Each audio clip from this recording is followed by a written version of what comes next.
اعوذ باللہ السمیع العلیم من الشیطان الرجیم من حمزہ ونفخہ ونفثہ بسم اللہ الرحمن الرحیم ربی یسر ولا تعسر وتمم بالخیر ربی زدنی علما ومن یطع اللہ والرسول فاولئک مع الذین انعم اللہ علیہم من النبیین والصدیقین والشہداء والصالحین وحسن اولئک رفیقا ذلک الفضل من اللہ وکفی باللہ علیما یا ایہا الذین آمنوا خذوا حذرکم فانفروا ثبات او انفروا جمیعا.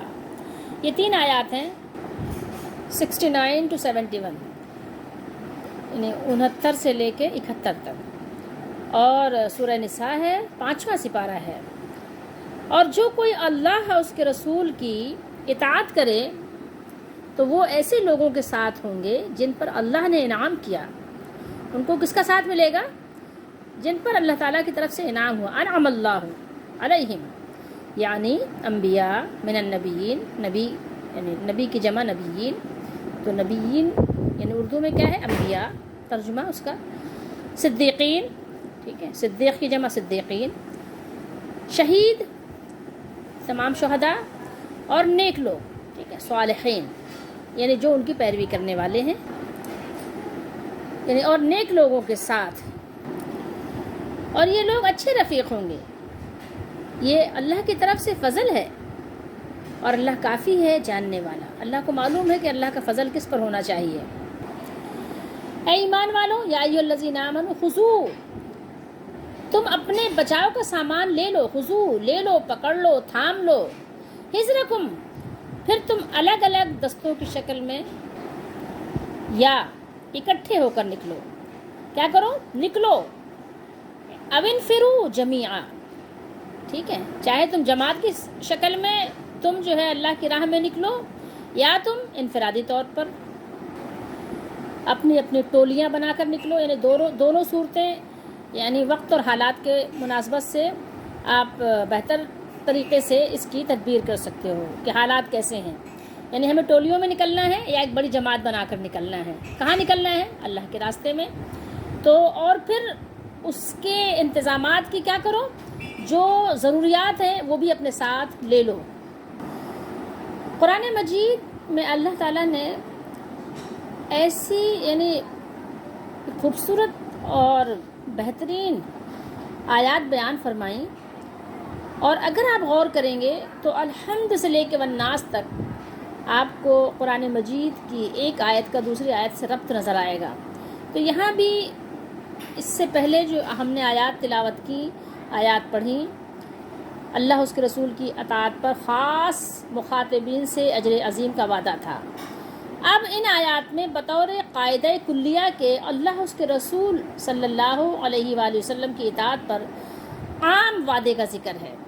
ٹھیک ہے، کوئی بھی ہو، کہیں سے بھی اس کا تعلق ہو، کسی بھی قبیل سے اس کا نسب ہو، کچھ بھی ہو، کچھ بھی فرق نہیں پڑتا. وہ کالا ہو، گورا ہو، اجمی ہو، عربی ہو، کوئی بھی ہو. یہاں پر ایک اللہ تعالیٰ نے ایک عام اصول بیان کیا کہ کوئی بھی ہو جو اللہ اس کے رسول کی اطاعت کرے گا، اللہ تعالیٰ ان کو ایسی بزرگ ہستیوں کو ساتھ عطا فرمائے گا. وہ اتنے یعنی مقربین ہیں، مقرب بارگاہ ہیں، اللہ تعالیٰ کے مقرب ہیں وہ. ٹھیک ہے، مقرب اس لحاظ سے کہ وہ سب سے زیادہ اللہ کا قرب حاصل کرنے والے لوگ ہیں. اور ان میں اللہ تعالیٰ نے دیکھیں ایک کیٹیگریز بیان فرما دی. یہ نہیں بیان کیا کہ جو لوگ اللہ اس کے رسول کی اطاعت کریں گے تو ان کو نیک لوگوں کا ساتھ ملے گا یا انبیاء کا ساتھ ملے گا. ٹھیک ہے، کہ لازمی بات ہے کہ اگر انبیاء علیہ الصلوۃ والسلام کا ساتھ مل گیا تو اب جو ہے کچھ اور بات تھی ہی نہیں. لیکن اللہ تعالیٰ نے یہاں پوری باقاعدہ ایک تفصیل بیان فرما دی، تاکہ کسی کو ہوتا ہے نا، لوگوں کو ذہن میں ایک سوال پیدا ہوتا ہے کہ، تو اللہ تعالیٰ نے سوال کا یعنی دروازہ ہی بند کر دیا کہ اب آپ کو کسی قسم کی یعنی کوئی شک و شبے کی گنجائش ہی نہیں ہے آپ کے لیے. اللہ نے بیان کیا کہ ان لوگوں کو کس کا ساتھ ملے گا؟ ان لوگوں کو جو اللہ اس کے رسول کی فرما برداری کرنے والے ہیں، وہ کوئی بھی ہو، کہیں بھی ہو، ان کو ساتھ ملے گا. اللہ تعالیٰ نے جن لوگوں پر انعام کیا ہے، اور انعام اللہ تعالیٰ نے سب سے پہلے کن لوگوں پر کیا ہے؟ جو اس کے ظاہر ہے منتخب کیے ہوئے بزرگ اور برگزیدہ ہستیاں ہیں، انبیاء. پھر اس کے بعد اللہ تعالیٰ نے صدیقین کا ذکر فرمایا. صدیقین کون ہوتے ہیں؟ صدیق کا مطلب ویسے ہوتا ہے سچا. ٹھیک ہے، لغوی معنی صدیق کیا ہوتا ہے؟ سچا. لیکن اصطلاحی معنی میں صدیق کسے کہتے ہیں؟ صدیق ان بزرگ ہستیوں کو کہتے ہیں جن لوگوں نے نبیوں کو دیکھ کر نبیوں کی تصدیق کی. انبیاء علیہ السلام کے سامنے اپنی جاگتی اور سر کی آنکھوں سے دیکھتے ہوئے ایمان لائے، ان کی تصدیق کی، ان کو سچا مانا، تسلیم کیا کہ ہاں یہ سچے ہیں. وہ جماعت صدیق کہلاتی ہے. ٹھیک ہے، جیسے صحابہ رضی اللہ تعالیٰ عنہم ہیں، وہ صدیقوں کی جماعت ہے. ٹھیک ہے، ورنہ اگر لغوی طور پر دیکھیں گے تو کوئی بھی صالح بندہ جھوٹ تو نہیں بولتا. ایک طرف صالح بھی ہو، نیک بھی ہو، اور پھر جھوٹا بھی ہو، ایسے کیسے ممکن ہے؟ ٹھیک ہے، تو کوئی صالح بندہ یا صالحہ بندی جھوٹ وہ بولنے والے صالح نہیں ہو سکتے. یہ دو متضاد یعنی کہیے کہ صفات ہیں. ٹھیک ہے، کہ جھوٹا بھی ہو اور صالح بھی ہو. ٹھیک ہے، تو یہ تو ہو ہی نہیں سکتا. تمام صالح اور تمام یعنی شہداء، ظاہر جو اللہ کی راہ میں اپنی جان لے کے گیا ہے، جان بھی اللہ کی راہ میں دے دی، تو وہ جھوٹا کیسے ہوگا؟ تو یہ لیکن شہید کے لیے ضروری نہیں کہ وہ صدیق بھی ہو. کون سا صدیق؟ نبی کو دیکھا بھی ہو اس نے، یا نبی علیہ السلام کو دیکھ کر اس کی تصدیق بھی کی ہو. تو ضروری نہیں کہ جو شہید ہے وہ صدیق بھی ہو. ٹھیک ہے، اور ضروری نہیں کہ جو صدیق ہے وہ شہید بھی ہو، ایسا بھی ہے. ٹھیک ہے، شہید دیکھیں دو طرح کے شہید ہوتے ہیں. وہ شہید میں نہیں کہہ رہی کہ جن کو بخار آیا اور ان کا انتقال ہو گیا تو وہ شہید ہیں. یہاں جس شہید کی بات ہو رہی ہے وہ شہید یہ ہے کہ جو اللہ کی راہ میں اللہ کے دین کی اور اللہ تعالیٰ کے دین کے لیے، اللہ کی زمین پر اس کے دین کے نفاذ کے لیے جو محنت اور کوشش اور جہاد کرتا ہے اور وہ پھر شہید ہو جاتا ہے. ٹھیک ہے، اللہ کی سرحدوں کی حفاظت کرتے ہوئے شہید ہو جاتا ہے. یہاں ان شہداء کی بات ہو رہی ہے. ٹھیک ہے، اور پھر یہاں دیکھیں صالح کا ذکر کیا. تو یہ چار جماعتوں کی اللہ تعالیٰ نے یہاں پر یعنی خصوصیت کے ساتھ تفصیل بیان فرما دی. تو انبیاء علیہ السلام، صدیقین، میں نے صدیق کی آپ کو تعریف بتا دی کہ نبی کریم صلی اللہ علیہ وسلم کے صحابہ بھی، عیسیٰ علیہ السلام کے حواری بھی، موسیٰ علیہ السلام کے ماننے والے بھی، جو ان کے زمانے میں تھے ان کو دیکھ کر ایمان لانے والے، تو وہ سب صدیقین کی جماعت ہے. اور شہداء، ٹھیک ہے، اور صالحین. صالحین کون ہیں؟ تو صالحین میں سے آپ سمجھ سکتے ہیں کہ صالح ہر وہ بندہ اور بندی ہو سکتے ہیں کہ جس نے جو صدیق نہ ہو اس طور پر، جو یعنی اصطلاحی صدیق ہے، اور ضروری نہیں کہ وہ شہید بھی ہو. ٹھیک ہے، تو اللہ تعالیٰ نے یہاں پوری تفصیل بیان کر دی. ٹھیک ہے، بعد میں اس کو اور مزید اس کی وضاحت کر دیں گے کہ صالح آپ بھی ہو سکتے ہیں، میں بھی ہو سکتی ہوں. ٹھیک ہے، صالح کے ساتھ صالحہ خود بخود آ گئیں. ٹھیک ہے، پھر اللہ تعالیٰ نے بیان کیا آگے کہ یہ کیا ہی خوبصورت اور کیا ہی بہترین رفقا ہیں، رفیق ہیں جن کا ساتھ ملے گا ان لوگوں کو. کن لوگوں کو؟ جن لوگوں نے بھی اللہ اس کے رسول کی اطاعت اور فرما برداری کی. وَمَن يُطِعِ اللَّهَ وَالرَّسُولَ فَأُولَٰئِكَ مَعَ الَّذِينَ أَنْعَمَ اللَّهُ عَلَيْهِم مِّنَ النَّبِيِّينَ وَالصِّدِّيقِينَ وَالشُّهَدَاءِ وَالصَّالِحِينَ وَحَسُنَ أُولَٰئِكَ رَفِيقًا. وہ لوگ جو اللہ اس کے رسول کی اطاعت کرتے ہیں وہ قیامت کے دن ان لوگوں کے ساتھ ہوں گے جن پر اللہ نے بڑا فضل کیا، بہت بڑا اللہ کا انعام ہوا ان پر. وہ کون ہیں؟ انبیاء ہیں، صدیقین ہیں، شہداء ہیں اور صالح یعنی نیک لوگ. اور ان لوگوں کی رفاقت جو ہے، ان کی صحبت، ان کا ساتھ بہت ہی خوب ہے.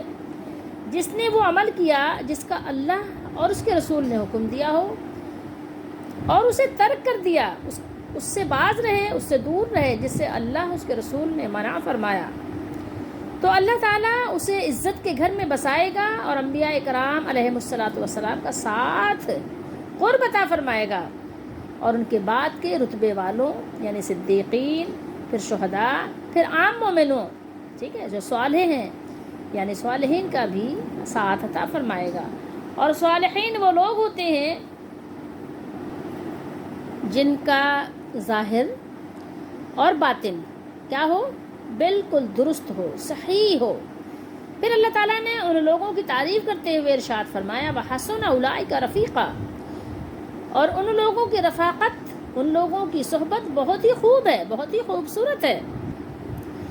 بخاری شریف میں ایک حدیث شریف ہے، ام المومنین اما عائشہ صدیقہ رضی اللہ تعالی عنہا نے بیان کیا ہے کہ میں نے رسول اللہ صلی اللہ علیہ وآلہ وسلم کو بیان فرماتے ہوئے سنا، ما من نبی یمرض الا خیر بین الدنیا والآخرہ، جب بھی کوئی نبی بیمار ہوتے ہیں تو اسے دنیا و آخرت میں سے ایک کے انتخاب کا اختیار دے دیا جاتا ہے، یعنی ان دونوں میں سے ایک کو اختیار کر لیجئے، ایک کا انتخاب یعنی ایک کو منتخب کر لیجئے۔ تو مرض الوفات میں جب آپ صلی اللہ علیہ وآلہ وسلم کی طبیعت بے حد کیا ہوا ناساز تھی، میں نے آپ کو یہ پڑھتے ہوئے سنا۔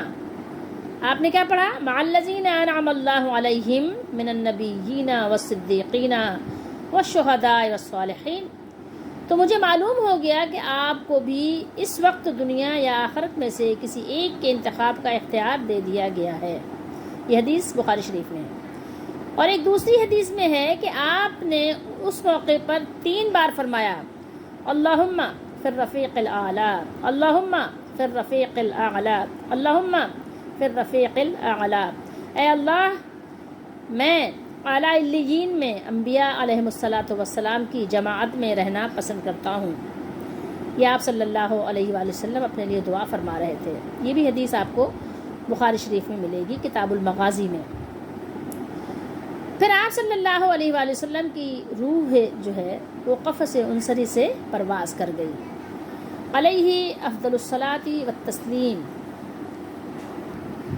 اس آیت مبارکہ کا شان نزول کے بارے میں امام ابن جریر نے حضرت سعید بن جبیر رضی اللہ تعالیٰ عنہ کی روایت کو بیان کیا ہے کہ انصار میں سے ایک صاحب رسول اللہ صلی اللہ علیہ وآلہ وسلم کی خدمت اقدس میں حاضر ہوئے۔ اس وقت وہ غمزدہ تھے، تو نبی اکرم صلی اللہ علیہ وآلہ وسلم نے ان سے پوچھا، فرمایا کہ کیا بات ہے، تم غمزدہ ہو، غمزدہ نظر آ رہے ہو، کیا بات ہے؟ تو انہوں نے عرض کی، اے اللہ کے نبی، میں ایک چیز کے بارے میں سوچتا ہوں۔ آپ نے فرمایا صلی اللہ علیہ وسلم، ما ہوا، وہ کیا ہے؟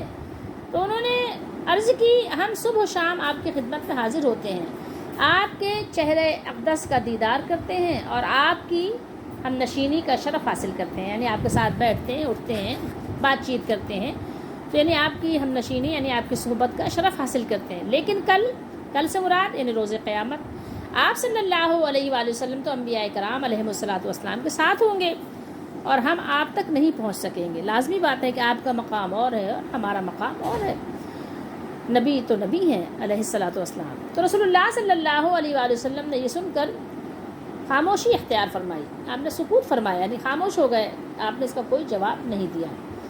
تو آپ صلی اللہ علیہ وسلم کے پاس جبریل علیہ السلام یہ آیت کریمہ لے کر حاضر ہوئے جو ہم نے ابھی آپ کو تلاوت کی ہے، آیت نمبر 69 یعنی آیت نمبر 69۔ یہاں پر ایمان والوں کو تسلی دی گئی کہ اگر آپ اللہ اس کے رسول کی فرما برداری کرتے ہیں تو ایسا نہیں ہے کہ آپ ان کے دیدار سے محروم ہوں گے، نہیں، بلکہ آپ کو ان کا دیدار بھی، ان کا قرب بھی، ان سے ملاقات بھی جنت میں نصیب ہوگی۔ ٹھیک ہے، کبھی آنا جانا ہوگا، کبھی میل ملاقات ہوگی، کبھی اٹھنا بیٹھنا ہوگا، آپ ان کی صحبت سے محروم نہیں ہوں گے۔ یہ اور بات ہے کہ ان کا مقام اور ہوگا اور آپ کا اور ہوگا، لیکن اگر آپ نے اللہ اس کے رسول کی فرما برداری کی ہے تو کسی بھی صورت میں آپ نقصان میں نہیں ہوں گے، بلکہ ہر صورت میں آپ کو فائدہ ہی فائدہ، نفع ہی نفع حاصل ہوگا۔ اب ہم آپ کو صحیح مسلم شریف کی ایک حدیث شریف بھی سنا دیتے ہیں کہ صحابہ کرام رضی اللہ تعالیٰ عنہم کو کتنا شوق تھا کہ رسول اللہ صلی اللہ علیہ وسلم کے ساتھ ملے، آپ کے ساتھ رہیں۔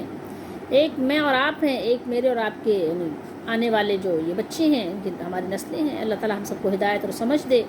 ہم تو بس عارضی خوشی اور عارضی دنیا کے عارضی مزے کے پیچھے بھاگ رہے ہیں، ہمیں تو اس بات کی فکر ہی نہیں ہے کہ مرنے کے بعد ہمارا کیا ہوگا، کہاں جائیں گے، کہاں رہیں گے، کون سا ٹھکانہ ہوگا، کس کی صحبت ملے گی۔ مجھے آپ کو تو اس بات کی فکر ہی نہیں ہے، کبھی خیال ہی نہیں لاتے اس بات کا کہ خیال تو کریں، سوچیں تو صحیح۔ لیکن صحابہ کرام جن کو اللہ نے رضی اللہ تعالیٰ عنہ کا یعنی سرٹیفکیٹ دیا ہے، وہ اس بات کے بڑے فکر مند اور شوق رکھنے والے لوگ تھے، فکر بھی کرتے تھے، شوق بھی رکھتے تھے۔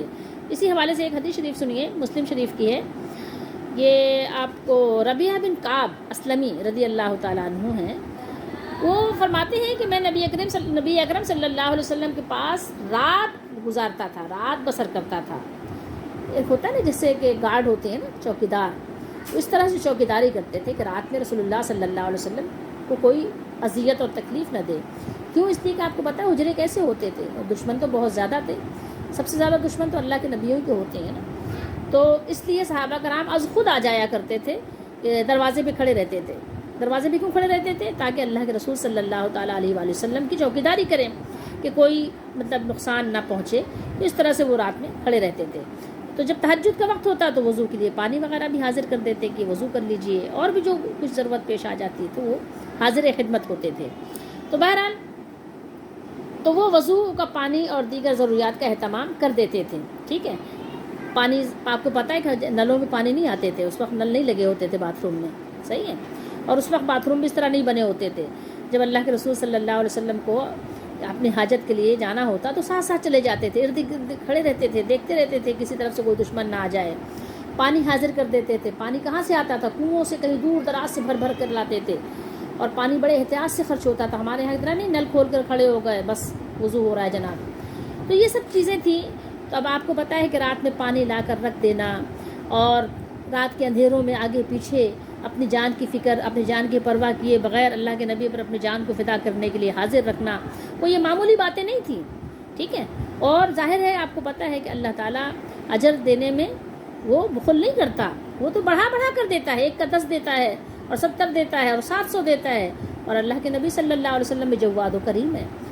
بہت زیادہ احسان کا بدلہ احسان سے دینے والے. وہ تو بغیر جو وہ احسان نہ بھی کرے تو وہ تو اس کے ساتھ بھی احسان کرتے ہیں. ہمارے نبی صلی اللہ علیہ وسلم کی شان تو بہت ہی اعلیٰ ہے.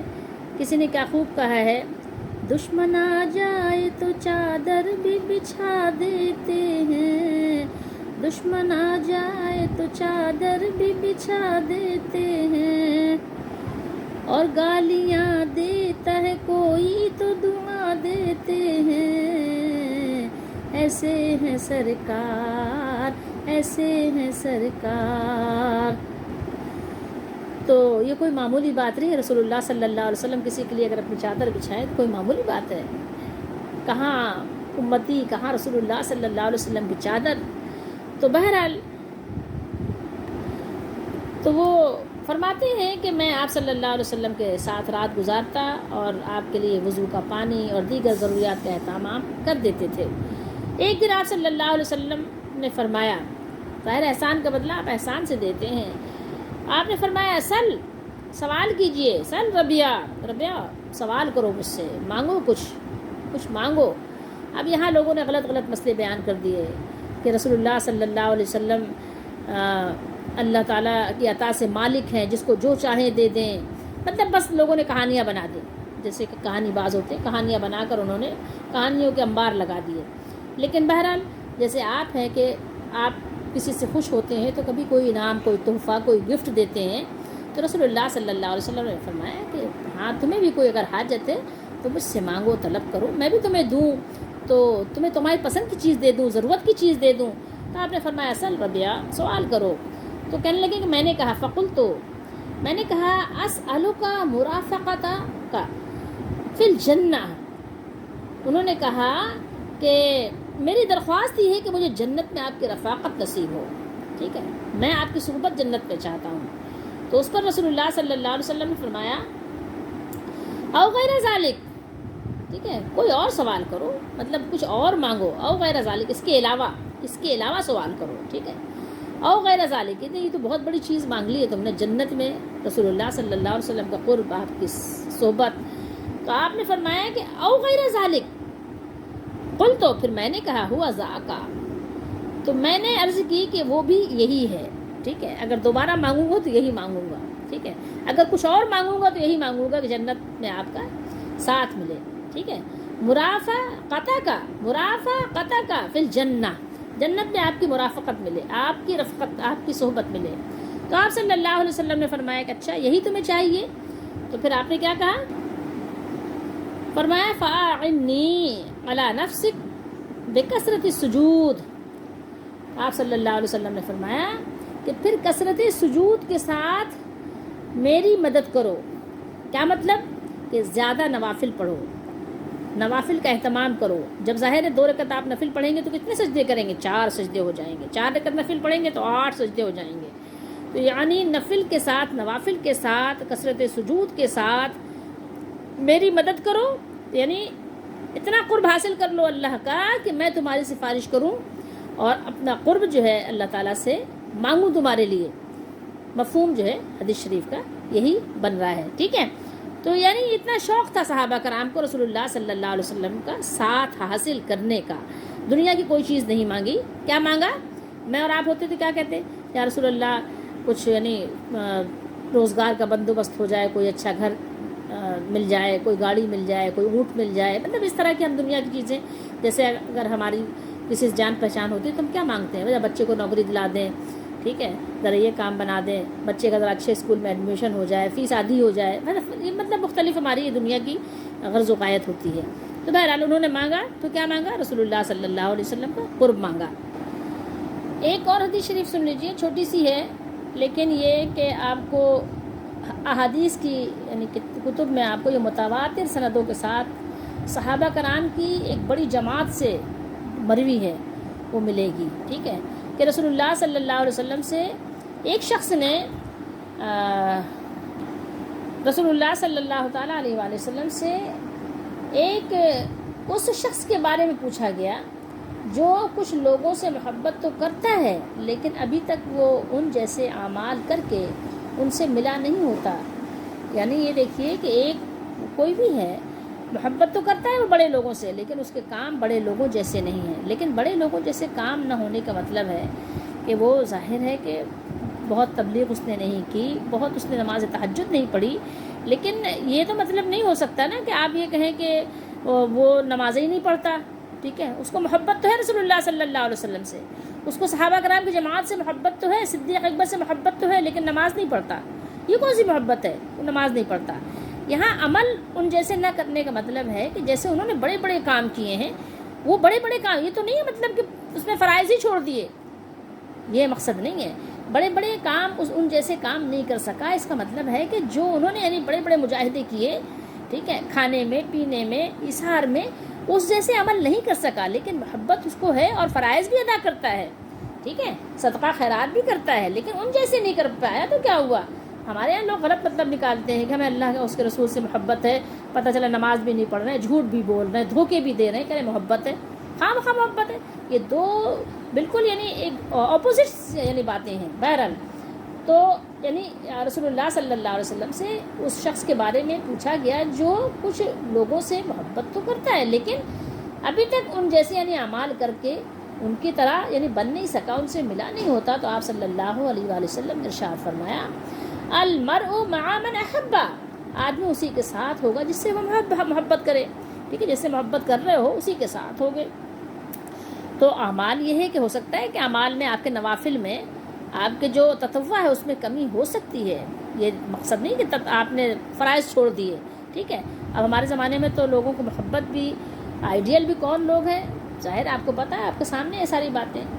تو حضرت انس بن مالک رضی اللہ تعالیٰ عنہ بیان کرتے ہیں کہ ہمیں کسی اور چیز سے اس قدر خوشی نہیں ہوئی تھی جتنی خوشی اس حدیث کے سننے سے ہوئی. اب آپ دیکھیے کہ حضرت انس رضی اللہ تعالیٰ عنہ اپنے بارے میں کیا سمجھ رہے ہیں کہ میں اعمال تو نہیں کر سکا رسول اللہ صلی اللہ علیہ وسلم جیسے، ظاہر میں کر بھی نہیں سکتا. اعمال تو میرے صدیق اکبر فاروق اعظم رضی اللہ تعالیٰ عنہما جیسے نہیں ہیں لیکن میں ان لوگوں سے محبت کرتا ہوں.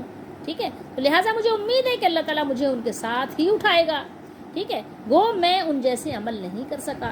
تو یہ اپنے لیے کہہ رہے صحابہ، اور ہمارے اور آپ کے عمل تو انس رضی اللہ تعالیٰ عنہ جیسے تو ہو ہی نہیں سکتے. اللہ تعالیٰ نے ارشاد فرمایا ذالک الفضل من اللہ، یہ اللہ کا فضل ہے. اللہ تعالیٰ نے انہیں محض اپنے فضل و رحمت سے اس بات کا مستحق بنایا، وہ اپنے اعمال سے اس کے مستحق قرار نہیں پا سکتے تھے. وکفیٰ باللہ علیما، اور اللہ جاننے والا کافی ہے، یعنی صرف وہی جانتا ہے کہ ہدایت اور توفیق کا مستحق کون ہے. اب غور کیجیے اس پر کہ یہ اللہ اس کے رسول کی اطاعت کے انعام کا ذکر ہے. ٹھیک ہے، کہ انہیں انبیاء، صدیقین، شہداء اور صالحین کا جو ساتھ مل رہا ہے، ان کا جو ساتھ نصیب ہو رہا ہے یا ساتھ نصیب ہوگا، تو وہ کس وجہ سے مل رہا ہے. یہ اس کو ضرور آپ اپنے غور و فکر میں شامل کیجئے گا، کیونکہ انہوں نے پوری زندگی اللہ اس کے رسول کی اطاعت کی، اس لیے ان کو اتنا بڑا انعام اللہ تعالیٰ عطا فرما رہا ہے، ٹھیک ہے۔ اور یہ بھی آپ کو معلوم ہونا چاہیے احادیث کی روشنی میں کہ صحابہ کرام رضی اللہ تعالیٰ عنہم کو رسول اللہ صلی اللہ علیہ وسلم کے ساتھ رہنے کا بہت زیادہ شوق تھا، ٹھیک ہے۔ دنیا میں بھی وہ اس کے بہت مشتاق تھے، اور انہیں جنت میں بھی آپ صلی اللہ علیہ وسلم کا قرب اور آپ کی معیت کا بہت زیادہ بے حد شوق تھا، ٹھیک ہے۔ شوق تو تھا، لیکن شوق حد سے زیادہ تھا۔ اور جن لوگوں کو یہ دولت نصیب ہو گئی کہ ان کو اللہ کے رسول صلی اللہ علیہ وسلم سے، صحابہ سے محبت ہو گئی، اللہ کی محبت تو ہے ہی سب سے زیادہ، الذین آمنوا اشد حبا للہ، ایمان والا سب سے پہلے اللہ سے محبت سب سے بڑھ کر کرتا ہے، رسول اللہ کی محبت بھی اللہ کی محبت کی وجہ سے ہے، ٹھیک ہے۔ صحابہ کی محبت بھی رسول اللہ صلی اللہ علیہ وسلم کی محبت کی وجہ سے ہے، نیک لوگوں کی محبت بھی کس وجہ سے ہے؟ اللہ تعالیٰ کی محبت کی وجہ سے ہے، کہ اللہ تعالیٰ کا حکم ہے کہ نیک لوگوں کے ساتھ رہو، ٹھیک ہے، ان سے محبت کرو، ان کی خدمت کرو۔ تو بہرحال تو یہ بات تو ہمیں سمجھ ہی لینی چاہیے، ٹھیک ہے۔ پھر اب غور کیجئے آپ کہ جن لوگوں نے رسول اللہ صلی اللہ علیہ وآلہ وسلم سے خالص محبت کی اور خالص محبت اور اطاعت کی، اللہ تعالیٰ نے ایسی برکت رکھی ہے کہ اگر عمل میں کچھ کمی بھی ہو گئی تب بھی اطاعت و اخلاص کی وجہ سے اتنے اونچے لوگوں کے ساتھ ان کو مل جائے گا، اتنا اونچا ان کو مقام مل جائے گا کہ جس کا میں اور آپ سوچ ہی نہیں سکتے۔ لیکن میں اور آپ جو خوش فہمی اختیار کرتے ہیں وہ ذرا قابل غور ہیں۔ میری اور آپ کی جو یہ ایک خیال بندیاں ہیں، تو یہ ایک کہنا چاہیے کہ شیخ چلی کا پلاؤ ہے نا، خیالی پلاؤ، اس سے ذرا باہر نکلنا پڑے گا، ٹھیک ہے۔ صحابہ کرام کی بات اور تھی، میں اور آپ تو دنیا بھر کے خرافات میں لگنے کے باوجود کہتے ہیں ہمیں اللہ اس کے رسول سے محبت ہے، ہمیں صحابہ سے محبت ہے، خواہ مخواہ بات کرتے ہیں، جھوٹا دعویٰ۔ حقیقت یہ ہے کہ اطاعت اور محبت کیا ہے؟ لازم و ملزوم ہے۔ اگر آپ کو محبت ہوگی تو آپ اطاعت بھی کریں گے، ٹھیک ہے۔ وہ محبت جس میں اطاعت نہ ہو کیا ہے؟ جھوٹی ہے۔ اور وہ اطاعت جس کی بنیاد محبت نہ ہو، کہ آپ اطاعت کر رہے ہیں لیکن ایسے ہی کر رہے ہیں، ہمیں کر رہے ہیں، وہ کیا ہے؟ دکھاوا ہے، ٹھیک ہے۔ ان دونوں سے باز آ جائیے۔ ہاں، محبت اخلاص کے ساتھ اگر عمل اور اطاعت میں کچھ کمی ہو گئی، تہجد نہیں پڑھ سکے، زیادہ صدقہ خیرات نہیں کر سکے، تو اللہ تعالیٰ اسے اپنے فضل سے پورا کر دے گا۔ انبیاء، صدیقین، شہداء اور صالحین سے زیادہ اچھا ساتھی کوئی نہیں، اور اللہ کے فضل سے بڑی نعمت کوئی نعمت نہیں۔ اور اللہ تعالیٰ لوگوں کے دلوں کے حالات خوب جانتا ہے کہ کسے کس کے ساتھ رکھنا ہے۔ چلیے آگے آیت نمبر 71 میں بھی کچھ دیکھ لیجئے، چھوٹی سی آیت ہے۔ اوپر کی آیت میں اللہ تعالیٰ اس کے رسول صلی اللہ علیہ وآلہ وسلم کی اطاعت کا حکم فرمایا، اس کی ترغیب کے سلسلے میں یہ بھی بتایا کہ اطاعت سے انبیاء، صدیقین، شہداء اور صالحین کی رفاقت حاصل ہوگی۔ اب اس آیت کریمہ میں اللہ تعالیٰ نے کیا حکم فرمایا؟ جو سب سے مشکل اطاعت ہے، سب سے مشکل، سرحدوں پر پہرا دینا، سرحدوں کی حفاظت کرنا، سرحدوں پہ کھڑے رہنا، کس لیے؟ اللہ اس کے رسول کی اطاعت کے لیے۔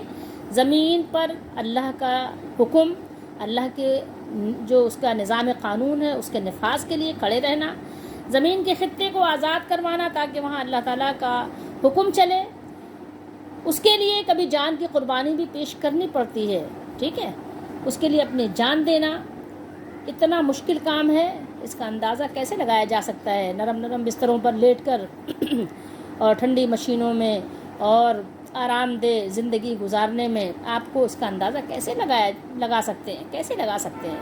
من پسند کھانے کھا کر اور من پسند اپنے گھروں میں زندگی گزار کر آپ کیسے سوچ سکتے ہیں اس کے بارے میں؟ تو سوچنا بھی محال ہے، کیسے سوچیں گے؟ ٹھیک ہے، تو یہ کام سب سے مشکل کام ہے۔ اللہ اس کے رسول کی اطاعت میں کیا ملے گا یہ بیان ہو گیا، اور اطاعت میں کیا چیز یہ بھی شامل ہے، اپنا سامان۔ تو اللہ نے ہمیں بتایا کہ اپنا پورا بچاؤ کرو، اپنا بھی بچاؤ کرنا ہے اپنے، اور اپنے خطے کا بھی بچاؤ کرنا ہے، کہیں ایسا نہ ہو کہ وہ کافروں کے قبضے میں چلا جائے، ٹھیک ہے۔ اور پھر آپ نے آگے بھی بڑھنا ہے، آگے بھی بڑھنا ہے، ٹھیک ہے، تاکہ اللہ کا دین نافذ ہو زمین کے ہر خطے پر، اور آپ اللہ کے سپاہی ہیں۔ اسی طرح آپ نے زندگی گزارنا ہے. اللہ کے سپاہی کیسے زندگی گزارتے ہیں؟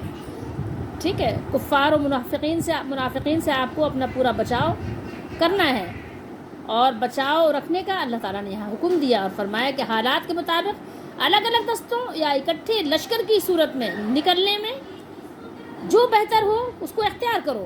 جو چیز آپ کے لیے بہتر ہو، جو چیز آپ کے لیے آسان ہو، جو چیز موقع کے مناسبت سے ہو، اس کو اختیار کرو، لیکن نکلو اے ایمان والو، ہوشیار رہو. اللہ نے خطاب فرمایا ایمان والوں سے، ایمان والوں کو مخاطب کیا، یعنی ایک جماعت کے بعد دوسری جماعت، ایک گروہ کے بعد دوسرا گروہ، اور ایک سریے کے بعد دوسرا سریہ نکلے. کس کے لیے نکلے؟ اللہ کے لیے نکلے. تو اللہ تعالیٰ نے اپنے مومن بندوں کو حکم دیا ہے کہ وہ اپنے دشمن کے مقابلے کی تیاری رکھیں، اور یہ حکم اس بات کو مستلزم ہے کہ دشمن کے مقابلے کے لیے آپ کے پاس کیا ہونا چاہیے؟ اسلحہ بھی تیار رکھا جائے. ٹھیک ہے، گھوڑے بھی بندھے ہوئے ہونے چاہیے، اور ہر طرح کا ساز و سامان بھی. اور اللہ کی راہ میں نکلنے کے لیے زیادہ سے زیادہ لوگوں کو تیار بھی کیا جائے کہ زیادہ سے زیادہ لوگ نکلیں. کہاں نکلیں؟ اللہ کی راہ میں، اللہ کو راضی کرنے کے لیے. اپنی کوئی غرض نہیں ہے. ٹھیک ہے، جو آپ سے لڑے اس سے لڑو، اپنی ذات کے لیے نہیں لڑو. کس کے لیے لڑو؟ اللہ کے لیے. اپنی ذات کی باری آئے تو کیا کرنا ہے؟ معاف کر دو، درگزر کرو، معاف کرو. اپنی ذات کے لیے کبھی نہ لڑنا، اپنی ذات کے لیے کبھی کسی کو نہ مارنا. جب آپ کو لڑنے کا دل چاہے تو اللہ کے لیے لڑنا، بس اسی کا حکم ہے. اور جو آپ سے نہ لڑے اس سے تو ہرگز نہ لڑنا. ٹھیک ہے، چاہے وہ کافر ہو، چاہے وہ کوئی بھی ہو. لیکن جو کافر آپ سے نہیں لڑتا، آپ کو تو اس سے لڑنا ہی نہیں ہے کسی بھی صورت میں. لیکن جو لڑتا بھی ہے تو اس سے بھی لڑنا اپنے لیے نہیں ہے، صرف لڑنا ہے اللہ کے لیے، اللہ کے دین کے لیے. ٹھیک ہے، اور اللہ کے حکم کو پورا کرنے کے لیے. اس بات کو یاد رکھیے. یہاں اللہ نے فرمایا صباتن. یہ صباتن جو ہے صباتن کی جمع ہے، اور صباتن کی جمع سبینہ بھی آتی ہے. دیکھیے، فنفرو صباتن، اس کے معنی یہ ہے کہ جماعت ہو کر نکلا کرو. یا فرمایا اللہ نے اوین فرو جميعا. ٹھیک ہے، یہ فرار سے ہے نا، اب اردو میں بولتے ہیں نا فرار ہو. ٹھیک ہے، وہ اسی سے ہے یہ. یا سب ایک اکٹھے ہو کر کوچ کیا کرو. ٹھیک ہے، آپ کی مرضی ہے. حزرن اور حزرن. ٹھیک ہے، یہاں پر کیا ہے؟ حزرکم ہے نا، کم ایک ضمیر ہے ساتھ میں لگی ہوئی ہے. تو اس کا ایک ہی معنی ہے، حزرن اور حزرن دونوں کا ایک ہی معنی ہے. کیا ہے؟ کسی خوفناک چیز سے ہوشیار اور چوکنا ہو جانا. مسلمانوں کو پہلے اطاعت رسول، اطاعت یعنی اللہ تعالیٰ کی اطاعت میں،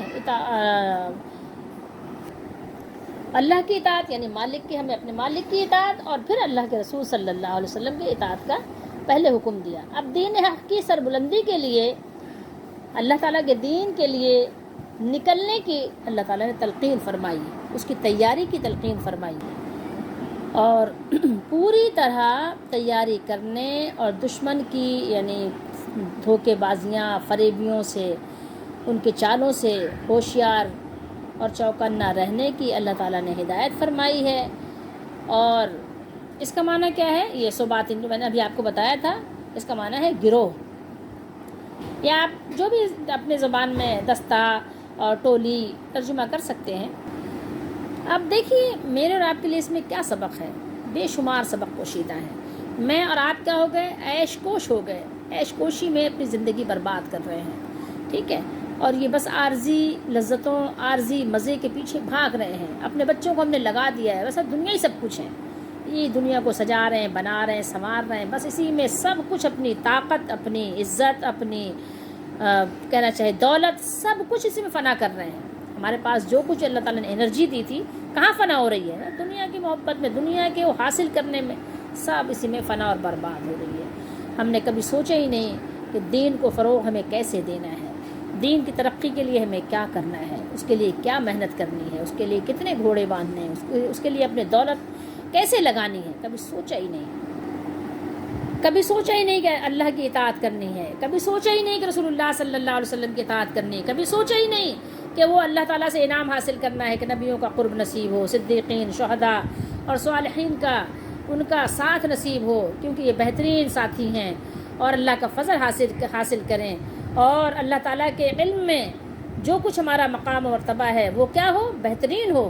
تو اللہ تعالیٰ ہم سب کو توفیق دے. یہ آیات ہمیں جگا رہی ہیں. یہ آیات ہمیں بیدار کرنے کے لیے کافی ہیں. اللہ تعالیٰ ہم سب کو سمجھنے کی توفیق دے.